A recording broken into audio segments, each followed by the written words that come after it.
Hello, and welcome to Nuts About Baseball, a podcast that will entertain you with discussions involving everything baseball. I'm your host, Joe Grimme, and I appreciate you joining me. Sit back, relax, and enjoy as I share my passion for the sport we call America's pastime.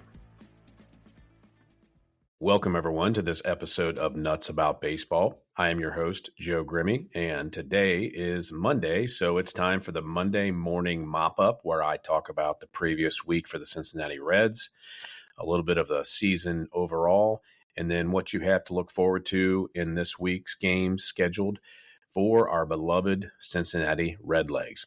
Let's get right into it. The Reds bats have finally woken up. They continue to sit on top of the National League Central Division with an 18-10 record.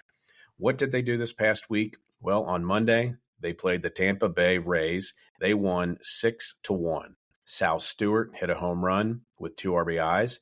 Rhett Lauder had a great game. He pitched 6 innings, gave up 5 hits, and had 3 strikeouts. On Tuesday, the Reds came back and won again, 12-6. Elly De La Cruz had 3 hits, a home run, and 5 RBIs. Sal Stewart continues to shine. He had 3 RBIs in that game. And Chase Burns is just lighting them up. 8 strikeouts in 5 2/3 innings. On Wednesday, we do lose the last game of the series 6-1. Reds only had 5 hits, and they struck out 7 times. Brandon Williamson did not have a great start. He pitched 4 1/3 innings, gave up 7 hits and 5 earned runs. On Thursday, the Reds had an off day. They came home to play the weekend series against the Detroit Tigers on Friday. What a game. I can't say that I stayed up for the ending. I'm old. I was tired. But what a finish for the Reds. They win in a 9-8 walk-off victory. Nathaniel Lowe hit a home run. It was his second home run of the night. Matt McLain added 2 home runs and had 4 RBIs. The bad part, we did strike out 13 times, and Andrew Abbott didn't look great as he gave up 5 earned runs in 4 innings, but we did what we had to pull out the victory. On Saturday, what a great day. The Reds Hall of Fame induction ceremony before the game. I went down with my wife and my 2 younger sons. It was a great, great night.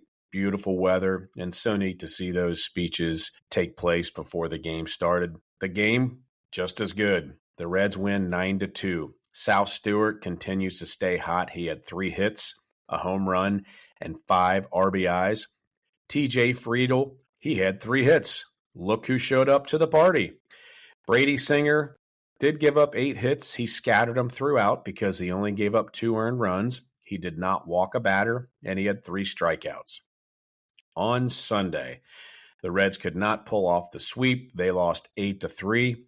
Another shining moment for Nathaniel Lowe. He hit a home run, and so did J.J. Bleday, who has recently been called up from Louisville. Rhett Lauder pitched pretty well. He gave us 5 innings, gave up 6 hits, only 2 earned runs, and struck out 7.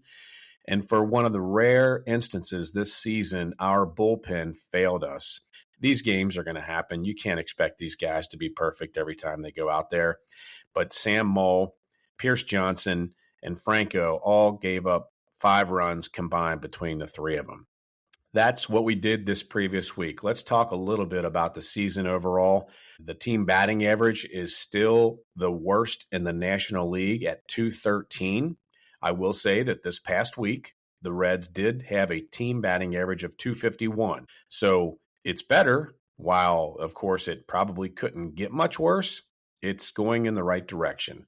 What still continues to frustrate me and everybody else out there watching the games, their team batting average with runners in scoring position is dead last in the National League, clipping at a 197 mark. That is pathetic. Promising note, the team home runs 5th in the National League, but they continue to strike out a lot. They are 3rd most in the National League. Sal Stewart leads the team with a .291 batting average.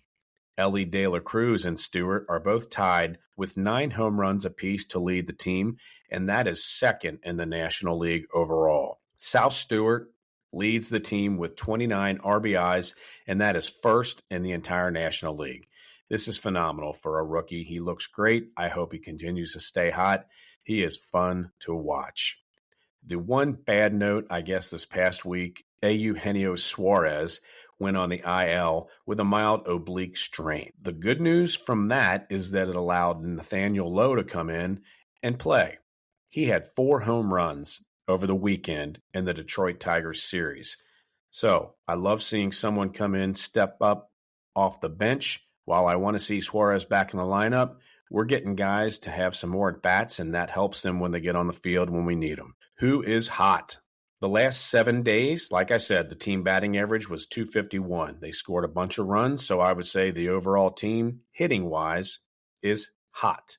Sal Stewart this past week hit 2 home runs, had 10 RBIs, had a batting average of .333. Ellie De La Cruz hit .320 this past week. He added 3 home runs and 8 RBIs.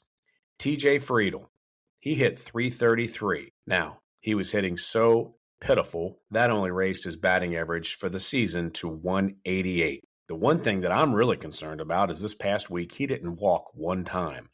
That is not a typical leadoff hitter. Dane Myers has actually been playing pretty well lately. Is it time that we platoon those guys depending on whether we have a righty or a lefty on the mound? Who knows? That could be what's to come. Ke'Bryan Hayes, I have been bashing him on and off this podcast, but he hit .278 this past week. I've said it, and I'll say it again.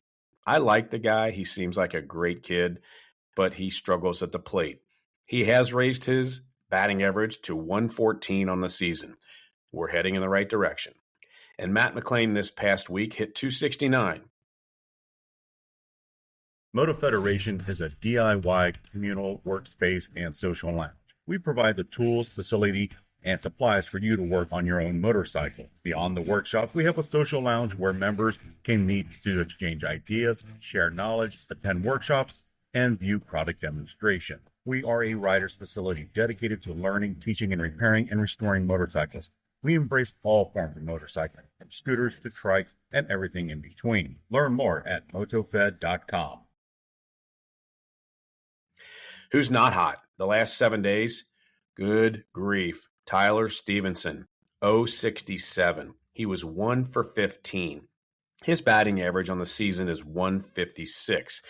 The sad part is that we don't have a whole lot behind him. Trevino has been injured. He just recently came back.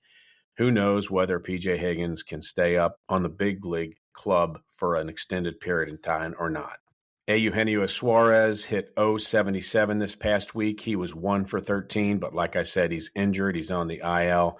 Let's hope he can get healthy and come back and contribute. All right, on the mound, Rhett Lauder leads the team with 3 wins. Behind him, Chase Burns, Emilio Pagan, Brady Singer, and Brandon Williamson each have 2 wins apiece. ERA, Chase Burns continues to shine. He has a 2.57 ERA so far. Rhett Lauder's ERA is a 3.18. Concerning are the other 3 starters. Brady Singer, 4.97. Brandon Williamson, 5.40. Andrew Abbott, 6.59. Yeesh. Batting average. Opponents are hitting .190 against Chase Burns. That is outstanding. Not much worse is Rhett Lauder, .231. What is concerning, which was concerning last week and has been all season, batting average against Andrew Abbott, .319. Against Brady Singer, .323. According to Covers.com, the Reds bullpen ERA is first in the National League, 2.91. Some of the guys that continue to shine, Brock Burke, 0.68 ERA. Graham Ashcraft, 1.29. Connor Phillips, 2.16. And Tony Santillan, 2.31. Emilio Pagan, I still think the jury's out on this guy. He has a 4.38 ERA, and surprisingly, this past week, he only threw 1 inning. I'm not sure if it's because we had big leads and didn't need him to close, or if it's just a sign to come. Is someone maybe slotted to take over that closer role? We'll find out. What's my overall take with this Cincinnati Reds team so far? Well, it's kind of like the old Eminem song, The Real Slim Shady. Will the real Cincinnati Reds team please stand up? I want to know, and we'll find out as the season progresses, was last year a fluke for Andrew Abbott? I have no idea. I'd like to think that it wasn't. I think he can return to the form that he had last year. He just needs to figure it out, and I'm not sure what he needs to do that. Next question, is Singer going to right the ship and stop acting like it's batting practice for the other team? I don't know what's going on with him, but man, he's getting lit up. He won a couple games with smoke and mirrors, but I really need him to stop being Jekyll and Hyde and be the solid starting pitcher that we thought he was when he came over from the Royals. Another question, can Burns and Lauder continue to carry this starting rotation until Hunter Green gets back, hopefully in July? We shall see. Can the hitting stay hot? Can you even imagine if TJ Friedl and Tyler Stevenson were hitting the ball? This team would be even better than they are. First place, I'm not complaining, but man, if those two were hitting the ball, we'd probably have 5 or 6 more wins. And finally, if Suarez can get healthy and get back to his old form of hitting the home runs that he did up in Seattle, watch out. I think the sky's the limit for this team. If we take 4 of every 6 games, we sail into the playoffs. We're not going to do that. Reality says you'll win 2 or 3 here and there. You might sweep a series, and you might get swept. But if we continue to do what we're doing and this hitting stays hot, I think that this team has got lots of great things to come. This week, what do you have to look forward to? A series at home with the Colorado Rockies. They come in here last in the National League West Division with a record of 13-16. They are 7th in the National League with a .247 batting average. That's much better than the Reds. But on the promising side, they have the most strikeouts in the National League. That should bode well for our starting rotation. The Rockies' ERA is a 4.07. That's 11th in the National League. And they are 6-4 in their last 10 games. This is not the pathetic Colorado Rockies team from 2025. It's not that much better, and I really think we should take 2 of 3 and maybe even sweep them as they come in here to Great American Ballpark. What do we do after that? We head on up to Pittsburgh to play the Pirates, our National League Central foes. The Pirates are 16-12, and they are 3rd in the Central Division. We did lose 2 of 3 to them the end of March, beginning of April. Their team batting average is .241, which is 9th in the National League, but their pitching staff has an ERA of a 3.34, which is 3rd in the National League. Of course, a lot of that is attributable to Paul Skeens. The good news, I don't think we see Paul Skeens when we go up there. He's scheduled to pitch Wednesday against the Cardinals.